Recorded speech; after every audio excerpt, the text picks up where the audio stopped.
नागपूर महानगरपालिकेनंतर शहरातील दुसरी आणि महत्त्वाची संस्था असलेल्या नागपूर सुधार प्रन्यासनं आर्थिक वर्ष 2025-26 साठीचा अर्थसंकल्प सादर केला। NIT मुख्यालयात मंगळवारी झालेल्या बैठकीत सभापती संजय मीणा यांनी 912.12 कोटी रुपयांचा अर्थसंकल्प सादर केला।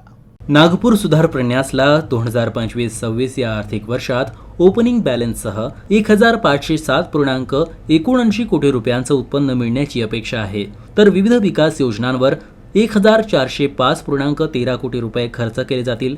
NITला गुंठेवारीतून 60 कोटी रुपयांचं उत्पन्न अपेक्षित आहे। गेल्या वर्षीच्या तुलनेत यावर्षी गुंठेवारीत 6 कोटी रुपयांची घट झाली आहे, तर 572 तसंच 1900 लेआउटच्या विकासांसाठी 205 कोटी रुपयांच्या खर्चाची तरतूद करण्यात आली आहे। यासोबतच NITनं विविध योजनांद्वारे 791.26 कोटी रुपयांपेक्षा जास्त खर्चाची तरतूद केली आहे। सिमेंट आणि बिटुमेन रस्ते बांधण्यासाठी 70 कोटी रुपये खर्च केले जातील। नागपूर सुधार प्रन्यास आपल्या अर्थसंकल्पातील मोठा भाग क्रीडांगणाच्या विकासासाठी राखीव ठेवलाय।